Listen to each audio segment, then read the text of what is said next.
And మీరు career స్టార్టింగ్లో చూసుకుంటే లైక్ రాఖీ సినిమా అవును. Very impact on you. అంటే అది చేసిన తర్వాత చాలా మంది మిమ్మల్ని తిట్టుకోవడము, రియల్గా ఎదురుపడితే మిమ్మల్ని అంటే కొట్టే రేంజ్కి వచ్చిందని నేను అంటే విన్నాను. అసలు ఏంటి అసలు ఆ ఎక్స్పీరియన్స్, అంటే రాఖీ సినిమా అనేది ఒప్పుకోవడం వల్ల లైక్ హౌ ఇట్ వెంట్? నాకు ఒక చిన్న కంప్లైంట్ ఉంది, ఈ సినిమా పిల్లల మీద ఎలా ఇన్ఫ్లుయెన్స్ చేస్తుంది అని. ఒక 15 ఏళ్ళ నుంచి 25 ఏళ్ళ వరకు వాళ్ళ మైండ్స్లో ఏముంటుందో నాకు తెలియదు, కానీ ఒక అసిస్టెంట్ వచ్చాడు, నాకు అసిస్టెంట్లా వచ్చాడు. ఒకరోజు తను సార్ అన్నాడు. ఏంట్రా అన్న.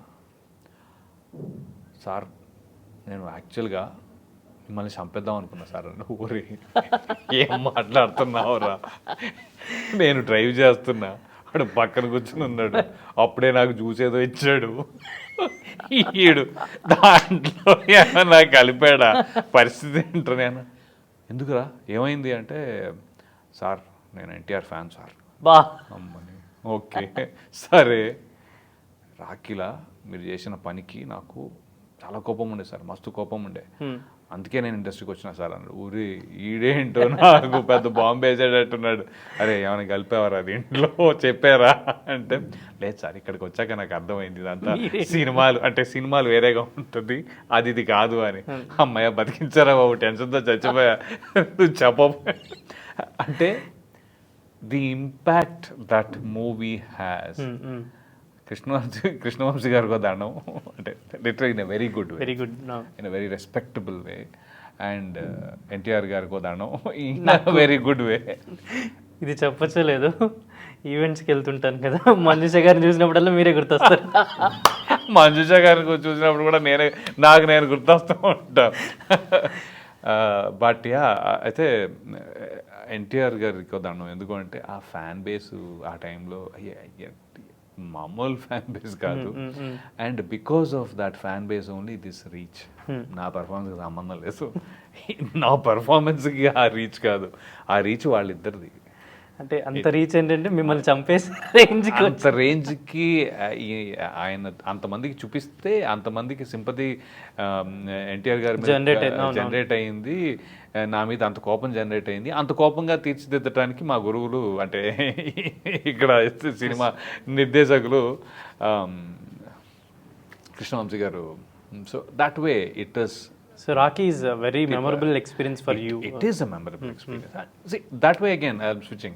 నాకు చాలా సినిమాలు అన్ని చాలా మెమరబుల్ ఎక్స్పీరియన్స్ ఉన్నాయి, అది but yeah not taking away this one అనమాట. సో యా బట్ నాకు అదే అనిపిస్తుంది, ఒక 15 నుంచి 25-28 దాకా ఉండే జనాల్ని అస్సలు. అండ్ ఇంకోటి కూడా ఉంది నాకు అనిపించింది రీసెంట్గా కూడా, అంటే they are always worried about అరే నేను ఇలా ఉన్నాను, నేను అలా ఉన్నాను, నాకు ఇది అవ్వట్లేదు, అది అవ్వట్లేదు. ఒక ఎగ్జాంపుల్ ఏంటంటే, నేను 9th క్లాస్లో ఉన్నప్పుడు కూడా నా వాయిస్ ఒక అమ్మాయి అంటే ఆడవాళ్ళ గొంతు, ఇప్పుడు అబ్బాయిలకి గొంతు బ్రేక్ ఇదవుతుంది కదా, ఏమంటారు అడాలసెన్స్ వచ్చినప్పుడు గొంతు బేస్ ఫామ్ అవుతుంది కదా, అప్పటి వరకు కొద్దిగా నార్మల్గా ఉన్నా కూడా స్లోలీ గొంతు బేస్ ఫామ్ అయ్యి ఒకలా ఉంటుంది కదా. నా గొంతు లిటరలీ ఒక అమ్మాయి గొంతులా ఉండేది, ఆల్మోస్ట్ 8th, 9th, 10th ఆ టైంలో, 8th, 9th వరకు. టు ది ఎక్స్టెంట్ దట్ ఎలా అంటే టీచర్, నేను ఒకసారి తెలుగు టీచర్ చాలా క్లోజ్ మాకు, she's a very respected teacher and all with all. అయితే జనరల్గా ఏంటంటే ఒక వరుస అమ్మాయిని ఒకసారి అబ్బాయిని చదవమంటారు అనమాట. అలాగే అటు వెళ్తూ ఉంటుంది మొత్తం. అయితే ఒకసారి అమ్మాయి అయిపోయిన తర్వాత, మేడం నేను చదువుతా అంటే ఆవిడ నవ్వేశారు అనమాట. ఎందుకంటే పెద్దగా తేడా ఉండదు అన్నారు. చాలా హర్ట్ అయ్యా నేను. మీరు అంటే ఓకే ఇంత మాట అన్నారు నన్ను అని చెప్పి స్టాఫ్ రూమ్కి వెళ్ళి, మేడం ఏంటి మేడం అలా అనేసరికి, అయ్యో లేదమ్మా అసలు నేను ఉద్దేశించి కాదు, కానీ అలా వచ్చేసింది. బట్ లేదులే అని చెప్పి, but she kind of also mention చేశారు తర్వాత, ఎక్కడో రవి ఈరోజు నువ్వు చదివా, next day okay she actually made sure I read it అనమాట. ఆ రోజు తీసేసి డైరెక్ట్ రవి. సో అది that way she balanced it to.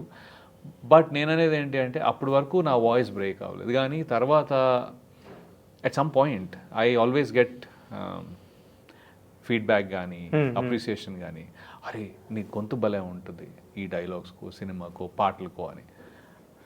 C change అవునవును చేంజ్ అది బహుశా అప్పుడు బ్రేక్ అవ్వకుండా ఉండటమే కరెక్ట్ ఏమో, మేబీ రైట్.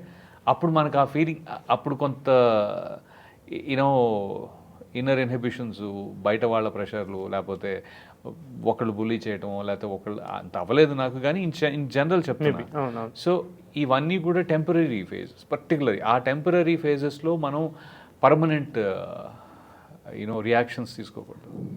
సో జస్ట్ ఏదైనా అంటే జస్ట్ ఏదైనా ఫ్రమ్ లైక్ 13-14-year-old టీనేజర్స్ నుంచి ఒక 24-25-year-old ఒక అడల్ట్ అయ్యేదాకా, ప్రాపర్ అడల్ట్ అయ్యేదాకా, ఇంజనీరింగ్ అయ్యేదాకా, I think all these temporary issues should not be small. They are నీకు స్మాల్ అని తర్వాత అనిపిస్తుంది అది. ఓకే, వరి అవ్వకుండా దానికి పర్మనెంట్గా డిప్రెస్లు అవ్వకుండా, ఆ డిప్రెషన్లకు వెళ్ళకుండా, వరి అవ్వకుండా, దాన్ని నెత్తి మీద పెట్టుకుని భారంగా మోయకుండా మనం ప్రిపేర్ అవ్వాల్సింది ప్రిపేర్ అవుతూ ఏదైతే చేయాలనుకుంటున్నావు దానికి స్ట్రైట్గా నీ అప్పుడు కండిషన్ చూసి నువ్వు నీ గోల్ని డిసైడ్ చేసుకోకూడదు.